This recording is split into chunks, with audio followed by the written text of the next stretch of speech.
Energia. Senhoras e senhores, bom dia a todos. Pedimos gentilmente que se acomodem, por favor, a fim de que possamos dar início às atividades previstas para este dia de trabalhos. Lembramos aos portadores de telefone celular que, por gentileza, desliguem os seus aparelhos ou os mantenham no modo silencioso durante os trabalhos, por favor.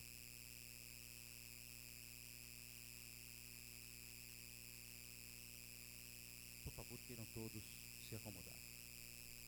Antes de darmos início aos trabalhos deste segundo dia do 19º Congresso Internacional de Direito Constitucional, haverá neste momento a concessão título de doutor.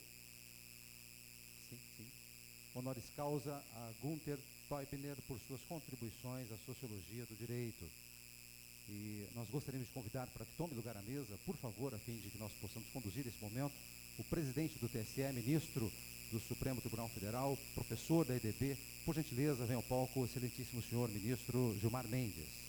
Por favor.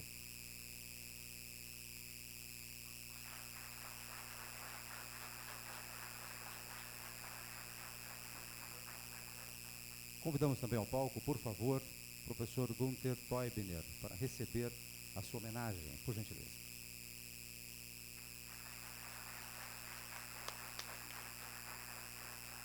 Convidamos também ao palco a coordenadora do Centro de Direito Internet e Sociedade do IDP, a professora da EDB, professora Laura Schertel Mendes. Por favor.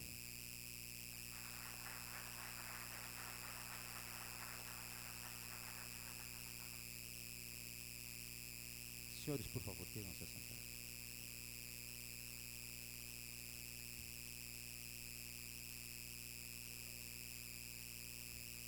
Senhoras e senhores, para as palavras iniciais, ouviremos o senhor ministro Gilmar Mendes.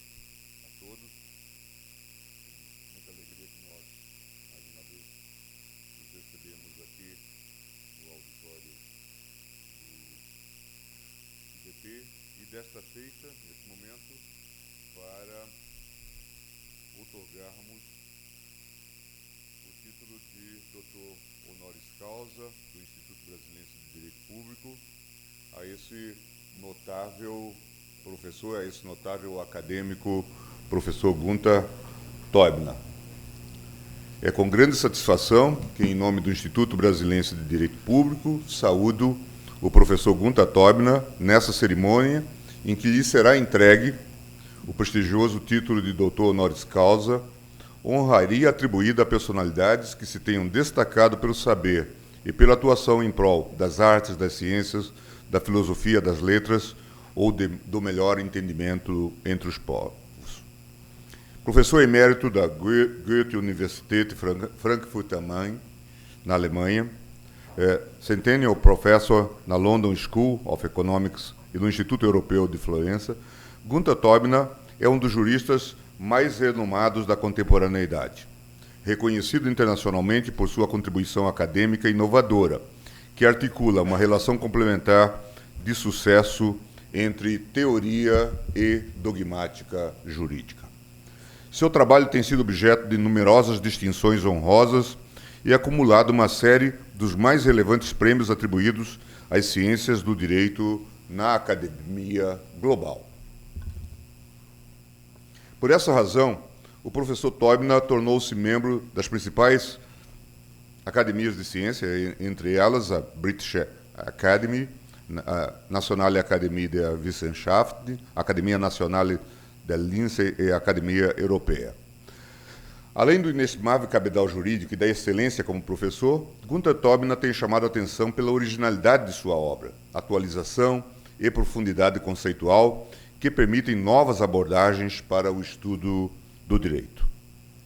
no Brasil passou a ganhar reconhecida distinção no final da década de 80, com a publicação da obra Direito como Sistema Autopoético, marco do seu pensamento teórico, e atualmente foca suas publicações no surgimento do direito além do Estado Nacional. Sobre esse tema, o IDP e a editora Saraiva têm a grata satisfação de anunciar o lançamento da obra Fragmentos Constitucionais, Constitucionalismo Social na Globalização, outra grande realização acadêmica desse notável professor. Teubner sempre demonstrou o propósito de se afastar de uma descrição meramente sociológica ou positiva do direito, assumindo o desafio de trabalhar a teoria do direito informada sociologicamente e por outras disciplinas vizinhas. Nessa perspectiva, adota uma abordagem que vê a sociedade moderna em constante transformação e, portanto, situada para além do positivismo e de desenvolvimentos meramente materialistas.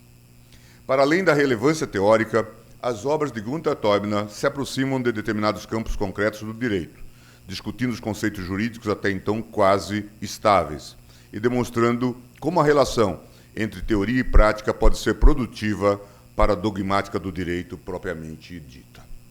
No contexto do direito público, a abordagem teórica de Teubner traz importantes repercussões à teoria dos direitos fundamentais e à eficácia horizontal desses direitos, chamada Drittwirkung, destacando a necessidade de se lançar luz sobre a dimensão institucional ou impessoal dos direitos fundamentais para além das perspectivas individual e objetiva, numa aproximação permanente da ciência do direito com os desafios intrínsecos ao desenvolvimento de uma sociedade moderna.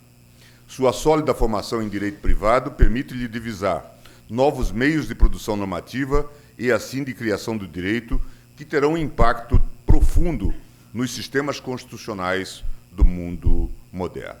E é exatamente nessa perspectiva de reflexão sobre os novos desafios da sociedade moderna, dentro do tema direito e globalização, que se desenvolvem os estudos mais recentes de Teubner sobre o conceito de Constituição e transformação do Estado. Portanto, é motivo de grande orgulho para nós a entrega, nesta data, do título de doutor honoris causa ao professor Gunther Teubner, pois traduz o devido reconhecimento da comunidade acadêmica brasileira ao jurista, professor e pesquisador, que tanto tem contribuído para o desenvolvimento da teoria e da sociologia do direito no mundo e também no Brasil. Muito obrigado.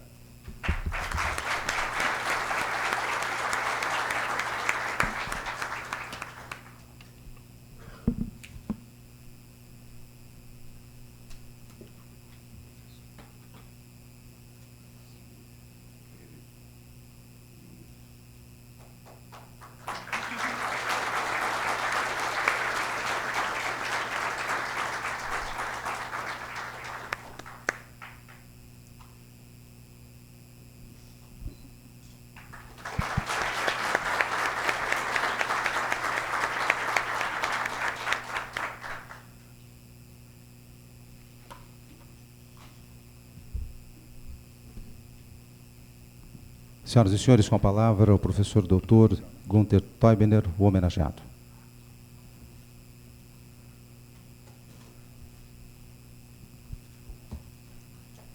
Bon jazz. Good morning, ladies and gentlemen. I would like to express my expressar a minha gratidão profunda por receber um título tão maravilhoso. Eu gostaria de agradecer o Instituto de Direito Constitucional e o presidente deste instituto, o senhor Gilmar Mendes, por essa honra. Na verdade, foi surpreendente para mim, porque apesar de todas essas palavras maravilhosas que Gilmar Mendes falou sobre mim, eu ainda sinto que eu sou alguém de fora, que está falando coisas bastante exóticas, falando que o direito é um sistema autopoético.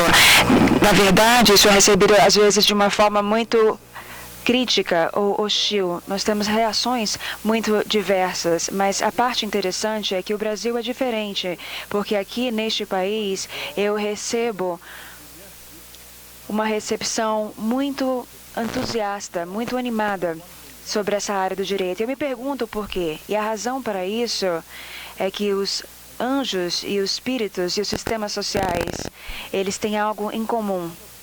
E outras pessoas que apenas pensam em termos de individualismo metodológico e reduzem tudo à ação individual, não entendem os anjos e os espíritos e os sistemas sociais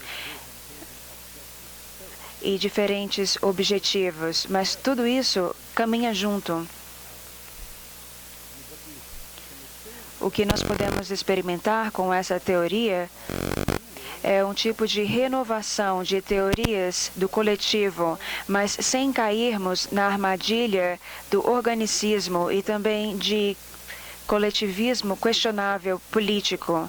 Essa é a primeira surpresa que eu, como um advogado privado e um sociologista, estou recebendo esta honra de um instituto de direito constitucional. E eu sei que alguns direitos constitucionais me viram de uma forma ruim quando eu desenvolvi a teoria do constitucionalismo da sociedade, o que quer dizer que nós vamos a um contexto transnacional. E também falei do contexto privado, onde as constituições aparecem. Muitos filósofos, historiadores e economistas estão dizendo isso, mas no direito constitucional isso é muito importante. Isso mostra a abertura, isso mostra a sensibilidade e também a tolerância deste instituto e desse contexto. Nós temos famosos advogados constitucionais falando dos conceitos, que alguns conceitos estão sendo roubados e aplicados em contextos que não são adequados. Então, mais uma vez, eu gostaria de expressar minha gratidão. E agora nós estamos no meio do nosso tópico, que é chamado de constitucionalismo da sociedade, no contexto da internet. O tema de hoje, que é a Constituição Digital. E eu acredito que eu vou encontrar um tema onde, que de alguma forma torna possível que os diferentes mundos do direito e da academia se encontrem. Nós vamos relacionar diferentes partes dos direitos e da sociologia. Eu acredito que temos que falar do efeito horizontal dos direitos constitucionais na internet. Um caso para a Constituição digital deve ser defendido.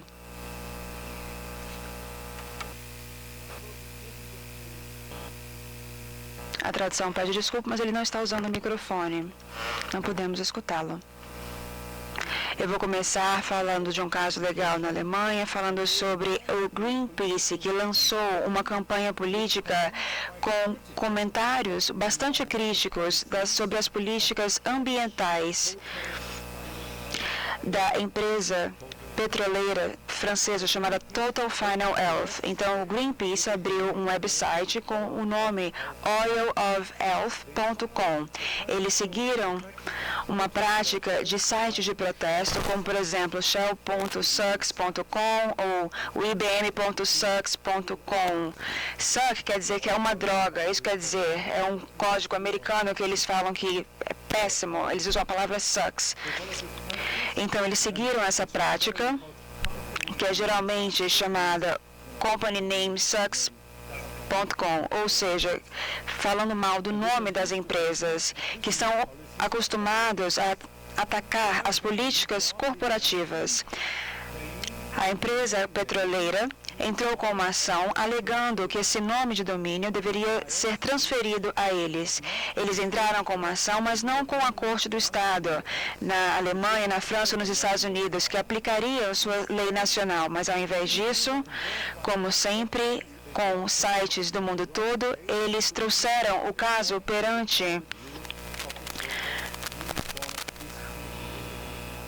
a política de resolução de disputa uniforme.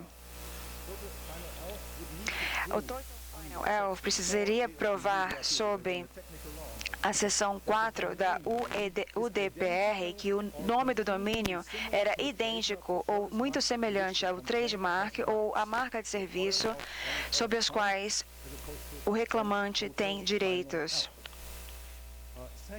Teriam que provar que o respondente não tem direito ou interesses legítimos no nome do domínio. Em terceiro lugar, que o nome do domínio foi registrado e está sendo utilizado de má fé.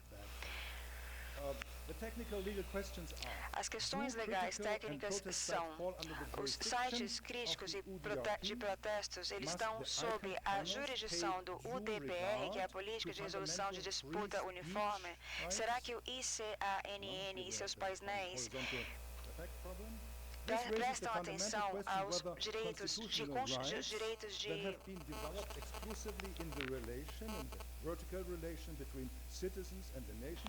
os direitos à expressão de forma livre? Isso nos leva a outras questões constitucionais. Nós temos que saber se nós estamos experimentando a constitucionalização da internet e o surgimento de uma constituição digital. Quais direitos fundamentais e qual ordem legal nacional o painel do ICANN, neste caso, vai participar? Apesar dos painéis do ICANN aplicarem os dispositivos da UDPR, ao invés das normas legais dos Estados nacionais, eles frequentemente se referem à lei dos Estados Unidos. Como consequência, a primeira emenda da Constituição dos Estados Unidos seria relevante neste caso. Em outras palavras, a questão seria falando sobre os impactos extraterritoriais da ordem legal americana sobre a internet.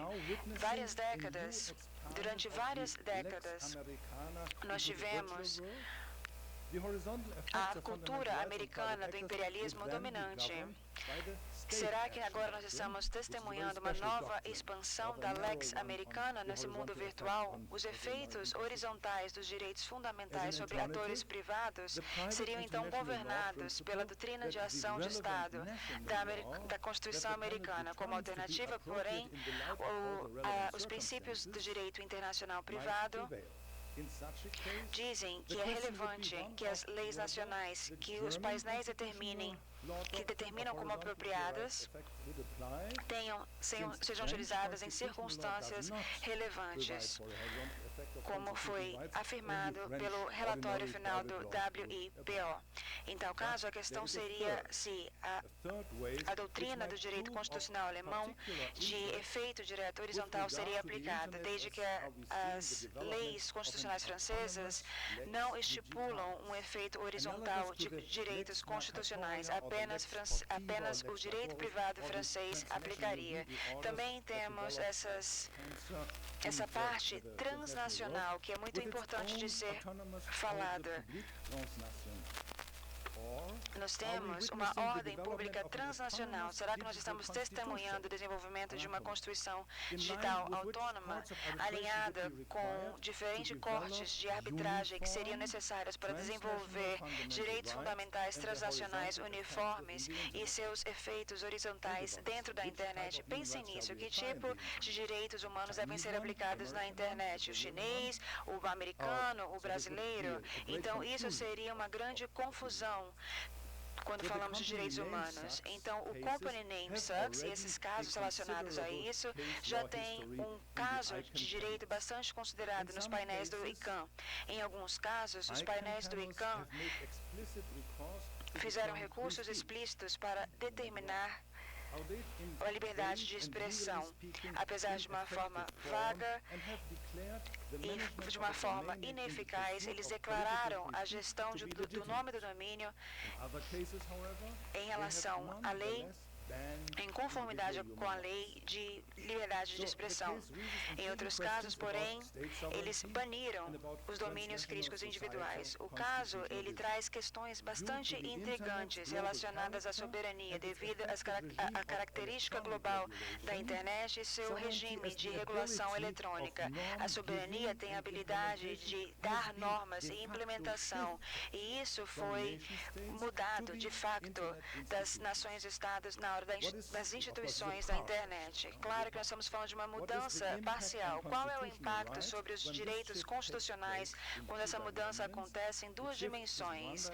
Ele muda de uma direção da parte pública para a parte privada e da parte nacional para a parte transnacional. E o que isso quer dizer quando estamos falando que questões constitucionais são globalizadas? Deixa eu falar de 3 argumentos.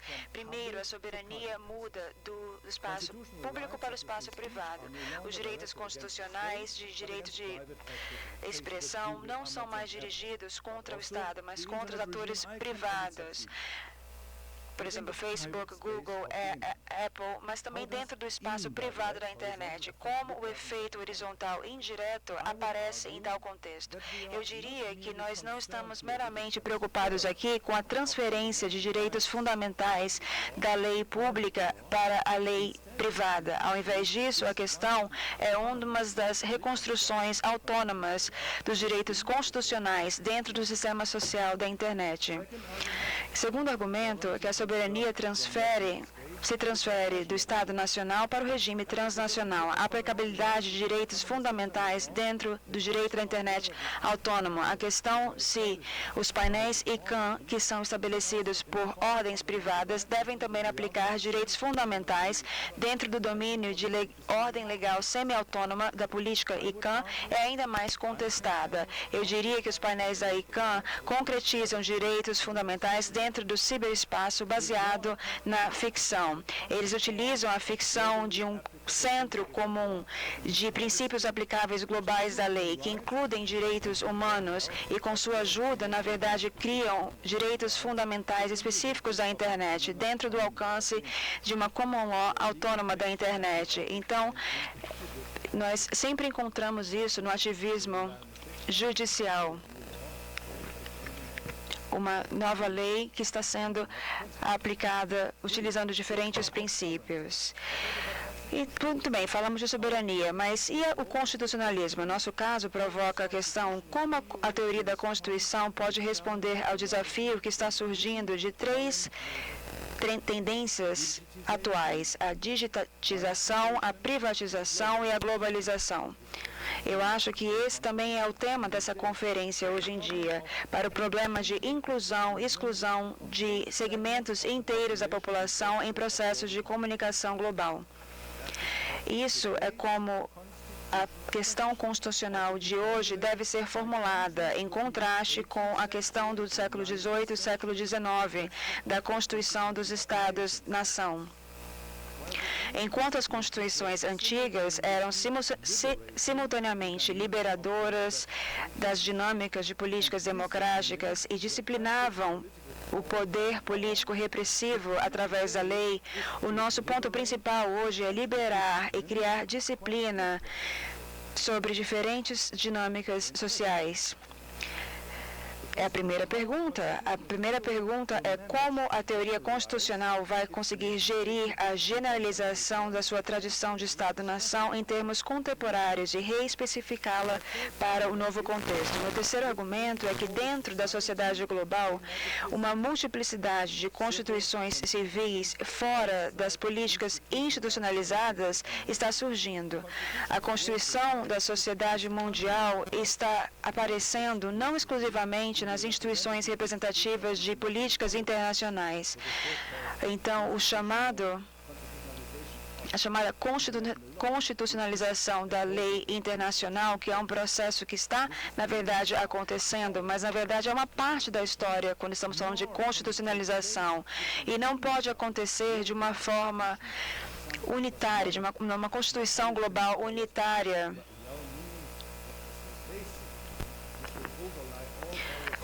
cobrindo todas as diferentes áreas da sociedade. Mas o que eu acredito que vai acontecer é que vai haver um surgimento incremental na constitucionalização de uma multiplicidade de subsistemas autônomos da sociedade mundial. Essa é a minha tese em geral. Claro que o nosso caso está limitado à proteção de direitos constitucionais contra a ICANN, a governança privada da internet, a questão constitucional no mundo digital é muito maior e se preocupa também com as violações dos direitos constitucionais por atores coletivos privados, especialmente por intermediários como o Google, Facebook, Amazon, a sua quase monopólio, sua gestão questionável do uso dos dados privados dos usuários e suas grandes tendências expansionistas em outros setores da internet levantam não apenas questões políticas, mas também constitucionais em si. Porém, qual site constitucional, qual local constitucional é, na verdade, afetado pelos intermediários? O poder de mercado não é fácil de ser determinado.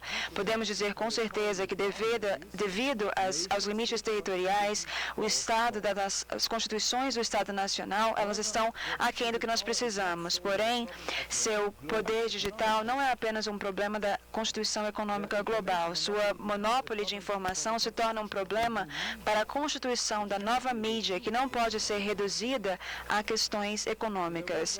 Seu networking digital em todo o mundo e suas atividades que trouxeram grandes intrusões em nossos direitos de privacidade, também nossa liberdade de comunicação, representam problemas típicos para a constituição da internet global. A Constituição digital que está aparecendo hoje e a falta de transparência que nós temos na estrutura do governo interna tem a ver com a democracia e com os controles públicos. Será que os direitos constitucionais podem ser utilizados, invocados contra os atores privados na internet? O que queremos dizer quando falamos do efeito horizontal indireto na internet? Por comparação com a transição duradoura de direitos constitucionais que foi baseada exclusivamente na relação entre o individual e o Estado, o efeito horizontal representa a mudança significativa. Ele responde ao surgimento de forças sociais intermediárias que não são do Estado, com a transferência das normas do direito público para as relações do direito privado. Está precisamente na imagem de uma transferência.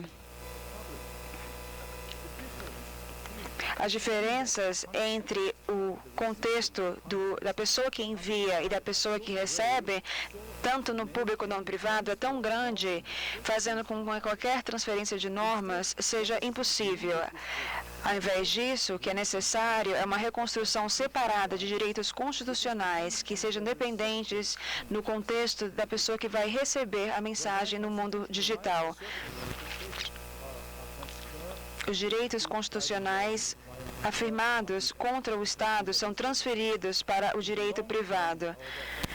No longo prazo, os direitos constitucionais dentro da sociedade podem apenas ser entendidos baseados na origem diferente dos conflitos dentro da sociedade. Esses são os conflitos mais importantes. O mundo digital está cheio de conflitos intra-sociedade, que são fundamentalmente diferentes dos conflitos entre a sociedade e o Estado, mas também diferentes dos conflitos sociais do mundo real. Eles diferem das circunstâncias reais, da violação de direitos constitucionais e nas suas sanções apropriadas, porque nós não podemos aplicar as sanções do direito público na internet. Bom, agora eu vou falar sobre 3 teses. A tese número 1. O efeito de terceiros até agora foi configurado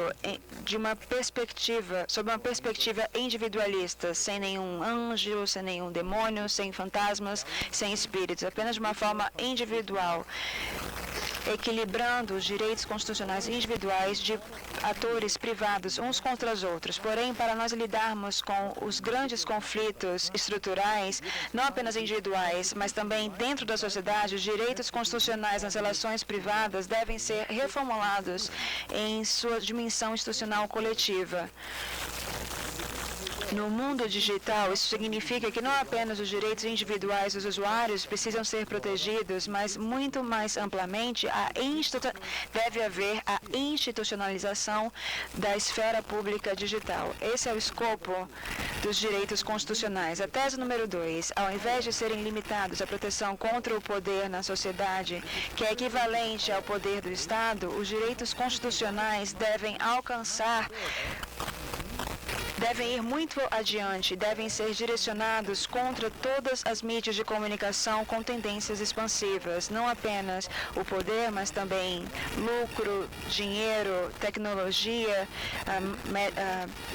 mídia de massa e etc. No mundo digital, isso significa que os perigos para os direitos constitucionais não apenas resultam do poder econômico dos intermediários da internet, como Google, Facebook, mas das diferentes operações digitais. A tese número 3. Ao contextualizarmos os direitos constitucionais, não devemos nos limitar à adaptação desses direitos às particularidades apenas do direito privado. É assim que nós geralmente formulamos esse efeito indireto. Nós não podemos utilizar os direitos fundamentais diretamente. Nós temos que fazer uma adaptação. Temos que ir adiante, ir além disso, levar em consideração as estruturas normativas particulares das instituições sociais autônomas que estão em risco. No mundo digital, isso significa que a atenção deve focar no perigo específico que o código digital em si produz para a esfera pública. Deixa eu agora falar um pouco mais sobre essas 3 teses. A tese de número 1, os direitos constitucionais como instituições coletivas. Anjos, espíritos, sistemas sociais. Eu critico a doutrina do efeito horizontal, que prevalece hoje para uma abordagem individualista exclusiva. Está limitada a balancear os direitos constitucionais individuais uns contra os outros. Se nós olharmos apenas como uma transferência de direitos constitucionais das relações públicas e privadas, nós vamos terminar ignorando as violações mais perigosas dos direitos constitucionais dentro da sociedade. Nós temos que proteger não apenas os direitos individuais, mas também instituições sociais frágeis, como, por exemplo, a arte ou a ciência. Os efeitos de terceiros na lei privada focou geralmente na proteção individual e negligenciou a proteção de instituições ameaçadas. Entre instituições coletivas na sociedade,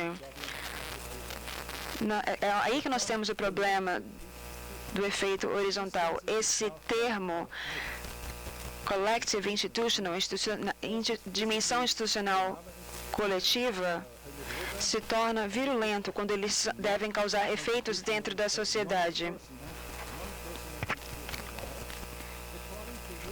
De acordo com Helmut Rieders, os direitos constitucionais visam a liberdade específica de um campo social através da organização deste campo. Por exemplo, hoje em dia, a liberdade da ciência ou a liberdade da arte, por exemplo, e hoje a liberdade da internet. Deve particularmente ser enfatizado que, em contraste às preconcepções conservadoras políticas, as instituições são entendidas não apenas como uma garantia legal para a existência permanente de estruturas sociais contra tendências das mudanças políticas. Foi o que Carl Schmitt falou. Nós temos um processo dinâmico legal social de normativização que está sujeito a uma mudança constante, uma reforma constante. Nosso caso introdutório traz perguntas sobre os direitos fundamentais e suas proteções dentro da internet. Se nós olharmos para a dimensão institucional também na proteção da lei privada de direitos constitucionais, nós não estaremos lidando apenas com os direitos individuais de proteção dos usuários da internet.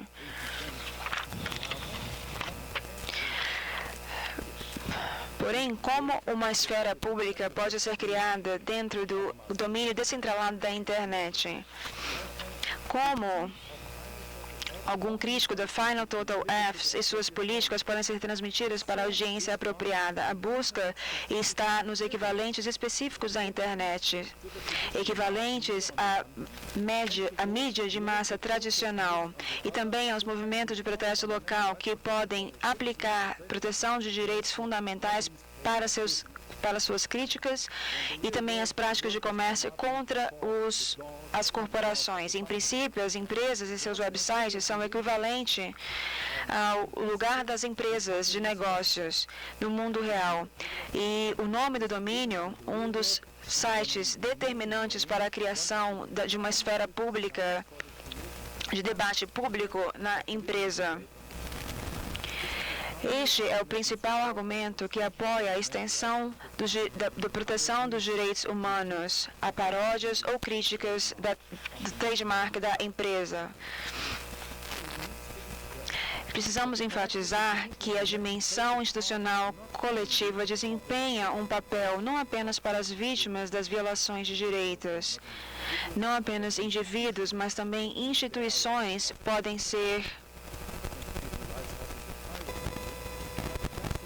utilizar os direitos constitucionais, mas também isso acontece em ambos os lados, quando nós temos essas relações de direitos constitucionais horizontais. Mas, do lado da vítima, nós incluímos as instituições, assim como os indivíduos. Então, do lado do perpetrador, não temos apenas pessoas, mas, particularmente, nós temos processos sociais anônimos que devem ser cobrados, responsabilizados sobre a violação dos direitos constitucionais. Esse aspecto de dois lados da relação institucional coletiva muitas vezes é negligenciada. No entanto, a discussão no direito criminal relacionado à macrocriminalidade e à criminalidade de organizações formais, que tem um background no debate sociológico sobre violência estrutural. Nós temos o Galton, o famoso sociólogo, falou isso.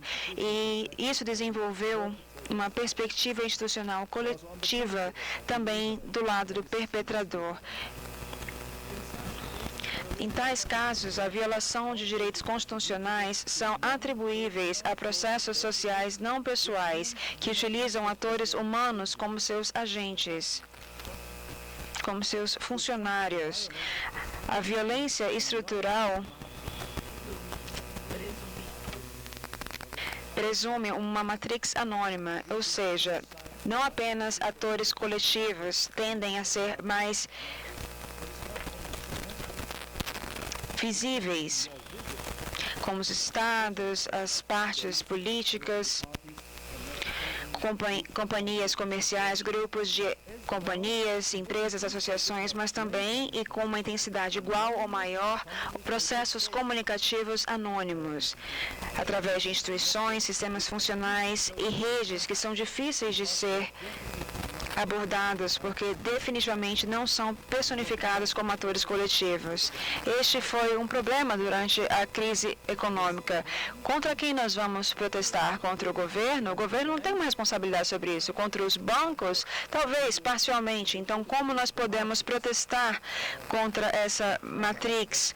Os perigos que emanam dos processos digitais da internet são particularmente importantes quando falamos sobre esse assunto. Existe um conflito entre racionalidades irreconciliáveis. Ações que são economicamente racionais têm um efeito de corrupção estrutural sobre as racionalidades particulares de instituições sociais ameaçadas. E uma característica particular do conflito é a assimetria. Os direitos constitucionais devem ser protegidos em situações assimétricas, nas quais a dinâmica econômica em expansão enfraquece as estruturas internas de instituições frágeis.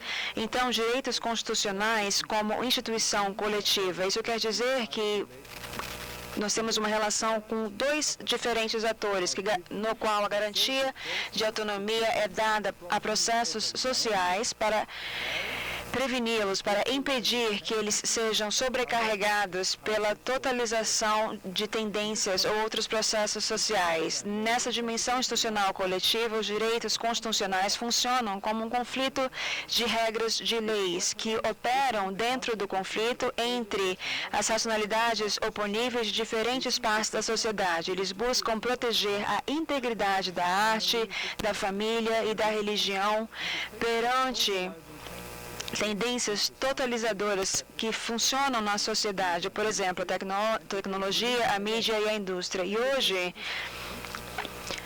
o totalitarismo digital, essa é uma grande palavra quando estamos falando alemão, esse totalitarismo digital que cria novas ameaças tanto à liberdade individual quanto à autonomia institucional.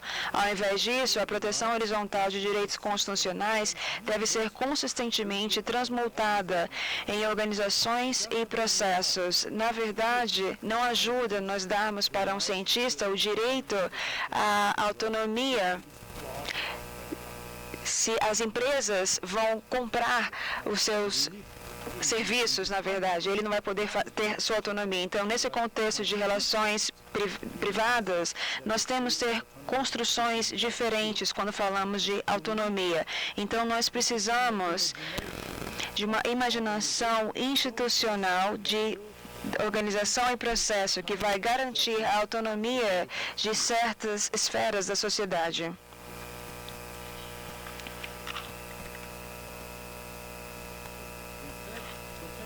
Ao invés disso, a proteção horizontal para a autonomia da sociedade já foi implementada por algum tempo no direito público, particularmente na lei das mídias. Nós sabemos disso em relação às constituições da mídia. Eles não simplesmente dão os direitos individuais, eles criam um processo organizacional que garante a autonomia da mídia e também a integridade deste processo. E essa descoberta precisa ser aplicada mais geralmente, implementada e reproduzida em relação ao efeito horizontal dos direitos constitucionais em diferentes áreas sociais, particularmente na internet. Essa foi a tese número 1 para essa dimensão constitucional. Agora, a tese número 2. As tendências expansionárias na mídia da comunicação.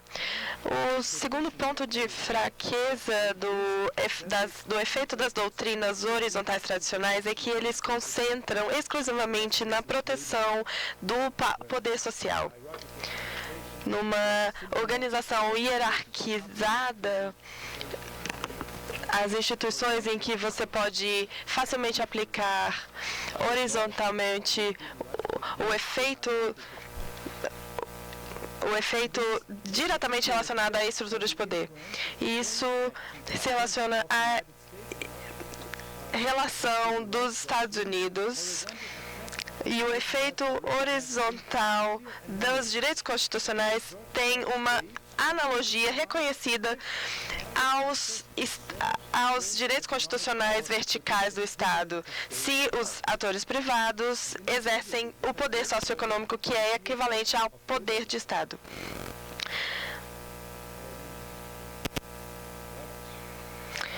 Mas somente se houver essa relação, a transferência seria plausível restringir os casos em que o poder privado, por essa razão,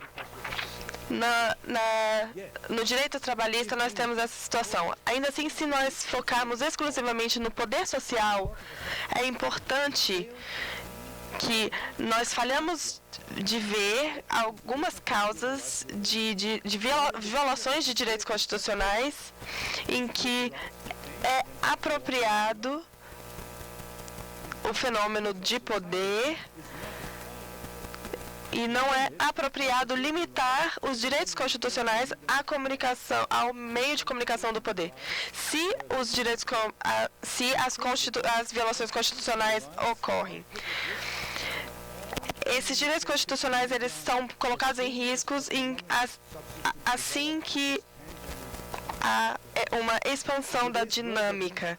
Isso, hoje em dia, quer dizer que as tendências expansivas da economia, da tecnologia, da medicina e, particularmente, a relevância do tempo presente, do mundo digital. O poder social é, então, somente um fenômeno parcial dos perigos ao que os direitos constitucionais estão expostos dentro da sociedade. As principais diferenças que existem entre os direitos constitucionais, sociais e políticos resultam da reprodução interna das condições das esferas da sociedade afetadas.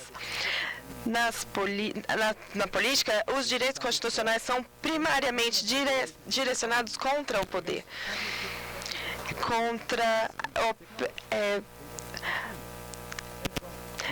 por exemplo, em Fukushima, e também por fluxos de informação digital dentro do ciberespaço.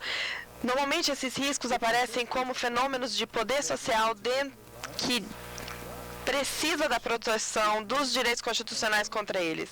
Mas quando essa proteção é precisada, quando essas operações violam os direitos constitucionais, mesmo em casos que nenhum poder social está envolvido. Pense na tecnologia e na ciência. É somente um poder de poder ou são operações científicas elas mesmas que podem ser aplicadas nos direitos humanos? A tese número 3 é a contextualização dos direitos constitucionais dentro do ciberespaço. A adequação contextual de qualquer instituição coletiva de proteção dos direitos constitucionais é o ponto de decisão. Um caso de adequação da internet. A organização e o processo devem ser selecionados de tal forma para ser orientadas aos contextos específicos nos dois lados da violação. Os violadores, tanto os violadores quanto os violados. No caso do Company Name Sucks, a questão pela qual nós deveríamos nos guiar é a seguinte: em que condições a prática do nome do domínio viola a área núcleo do direito de expressão na internet. A primeira questão é o que constitui risco específico dos processos que violam os direitos constitucionais. O segundo aspecto é como nessa conexão nós vamos definir a área núcleo do direito de expressão. Somente quando essas duas questões forem respondidas com suficiente certeza, nós poderemos determinar como a organização e o processo podem ser estruturados para ser capazes de restaurar a integridade violada da liberdade de opinião. No caso da Company Name Sucks, a questão é: nós deveríamos considerar em que condições a prática do nome de domínio viola a área núcleo da liberdade de discurso na internet. O componente mais aberto da internet é o código infame da incorporação digital, das normas comportamentais na arquitetura do ciberespaço. Os sinais digitais substituem a regulação por regras de conduta. Inicialmente, a questão é um dos riscos específicos inerentes aos direitos fundamentais dentro da internet. Quais particulares perigos a regulação do Código de Conduta oferecem à autonomia individual?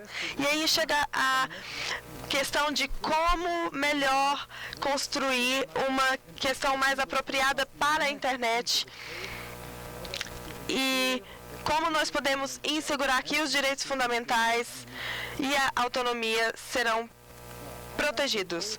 Como que o código impacta a autonomia? Não é primariamente uma questão de abuso de poder. Vocês se lembram do poder que eu falei? As consequências constitucionais das diferenças estruturais entre o código digital e a lei. E com isso, o código se transforma fundamentalmente na ordem normativa do ciberespaço. Não é mais um caráter apelativo das leis, mas restrições eletrônicas que regulam diretamente a comunicação na internet. O código representa o problema crucial de uma constituição digital. A primeira questão relevante é ao caráter de auto-aplicação do código. Nessa perspectiva predominantemente instrumentalista dos advogados de internet, se você não obedece, você é expulso através de um switch.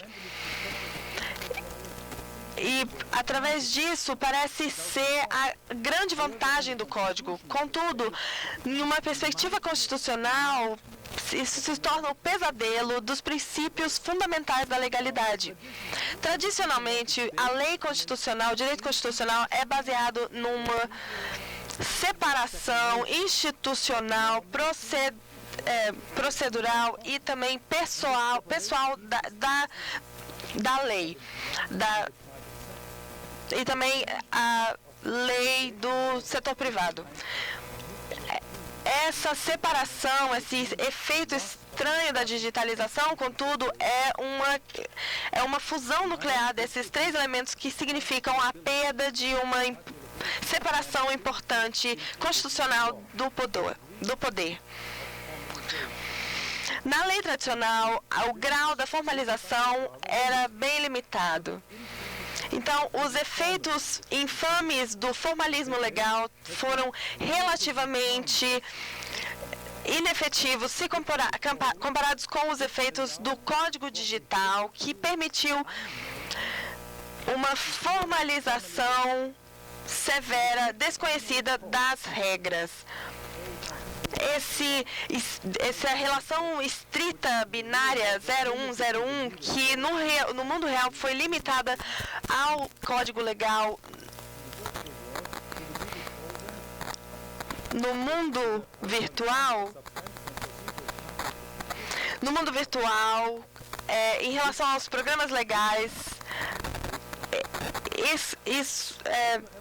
as estruturas que condicionam a aplicação do código binário,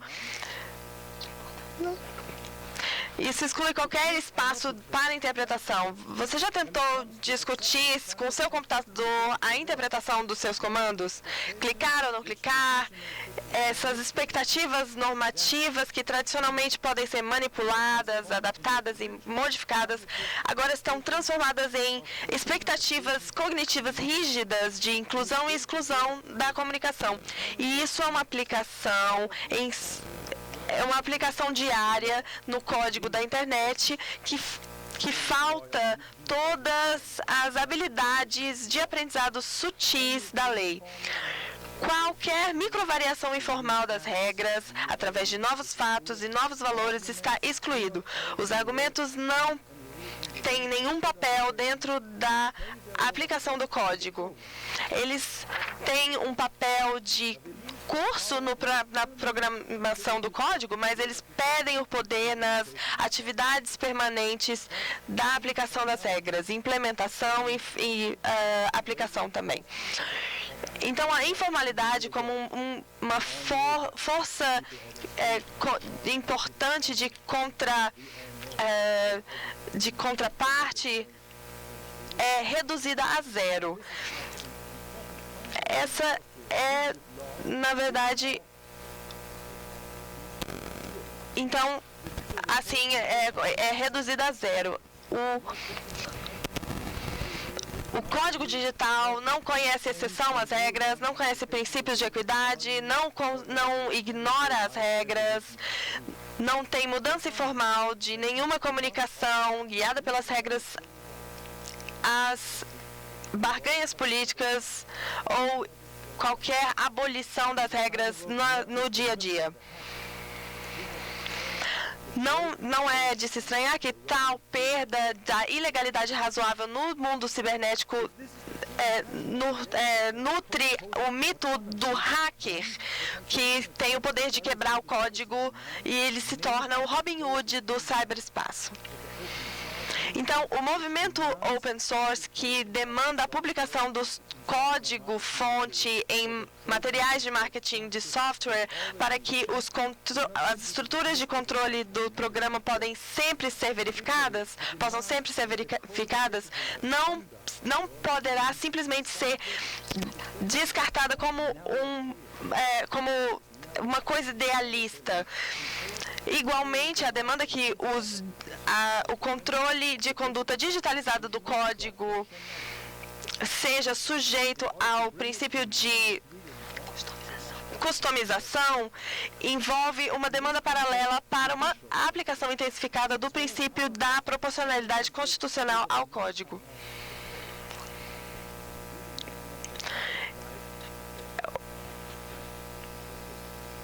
Então, esse controle público do código é muito mais importante do que qualquer supervisão de termos de contrato padrão ou os termos usados pelas associações privadas no mundo real. E isso é verdade também para a lei de competição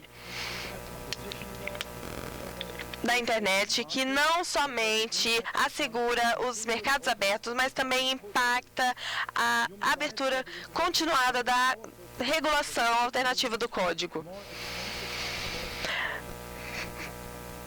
Também a chamada para uma constituição autêntica da internet como uma parte central do constitucionalismo transnacional societal.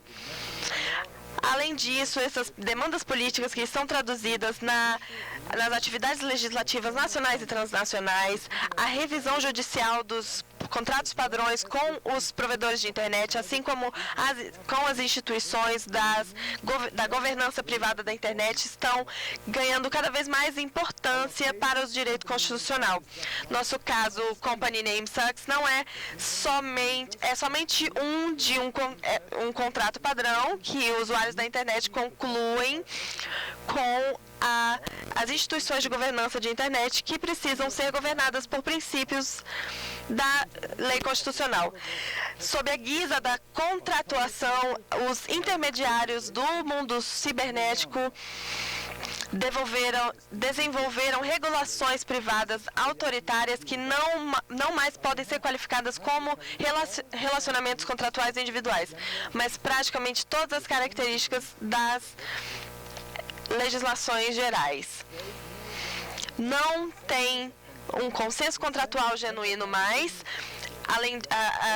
Em vez disso, as empresas e companhias, associações de empresas, também como as instituições da ICANN, estabelecem normas unilateralmente na base das relações de poder assimétricas comparáveis àquelas entre o Estado e os cidadãos.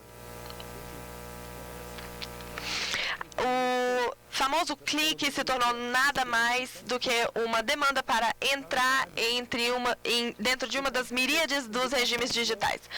Por décadas, no mundo offline, a lei feita por juízes reagiu aos contratos padrões e suas normas impostas privadamente através de um papel constitucional dual. E com os tribunais, eles intervêm com as revisões judiciais estritas na lei digital que foi feita por ela mesma. E essa intensidade, ela se compara com as revisões constitucionais exercidas na legislação política. Protegida por fórmulas tão tradicionais de boa-fé e boni mores, a lei feita pelos juízes juntou uma hierarquia, constituiu uma nova hierarquia constitucional de controle, em que as normas mais baixas dos padrões digitais de contrato são controladas por normas mais altas, de alto nível. É uma Constituição de Estado? Não, nós precisamos de uma Constituição transnacional. E se torna a responsabilidade pública dos tribunais tanto os transnacionais quanto os nacionais, os tribunais ordinários e constitucionais, desenvolver essas revisões judiciais energéticas para essas formas assimétricas da ordenação privada no mundo digital. Se eles têm que aplicar uma das muitas leis constitucionais nacionais, quando eles tiverem que estabelecer os direitos digitais constitucionais, isso seria um azar. Isso iria criar uma confusão enorme dos padrões de direitos humanos dentro da internet.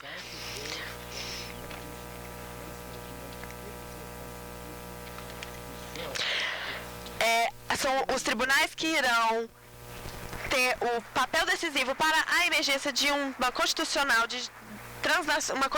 digital transnacional que merece seu nome. Senhoras e senhores, passaremos a ouvir a professora doutora Laura Schaeffer. Ladies and gentlemen, now I pass the floor to Professor Laura.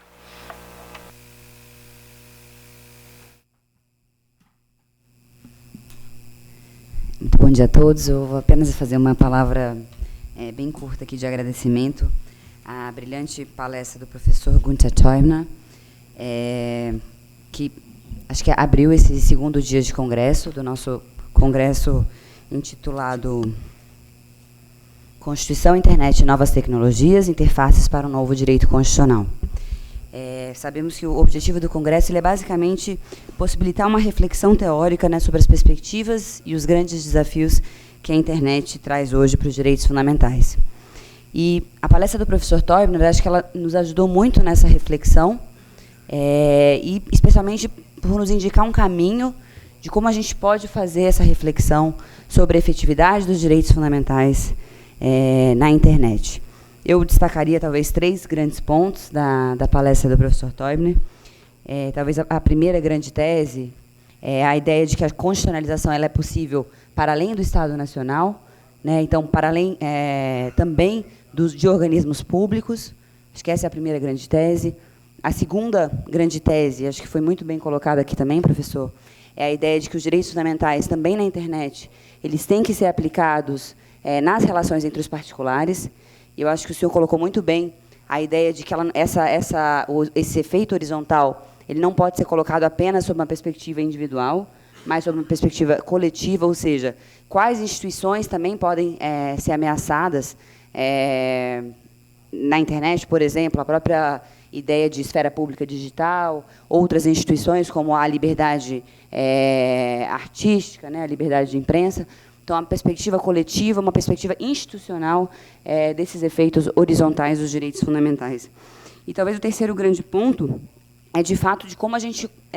uma reflexão acerca de como esses direitos fundamentais podem ser aplicados a partir de uma realidade da internet que é muito nova, que é exatamente a ideia de que hoje é o próprio código, é a própria arquitetura da internet que molda, né, todas as nossas ações nesse universo digital. Então, é a ideia de que a gente não devemos pensar apenas que essas nossas condutas elas são regidas, na verdade, por contratos, né, por contratos estandardizados, por contratos de adesão, mas que, na verdade, é importante que esses direitos fundamentais eles tenham efetividade exatamente sobre essa arquitetura, sobre esse código, né? E muito bem colocado aqui ao final da sua palestra, professor, mostrar como o importante papel que o judiciário terá, né, para, de fato, tornar efetivo esses direitos fundamentais, para tornar efetivo essa Constituição transnacional digital. Então, eu agradeço aqui imensamente, muito obrigada, professor Teubner, por abrilhantar este congresso com a sua reflexão tão precisa, tão inovadora e tão instigante. Muito obrigada.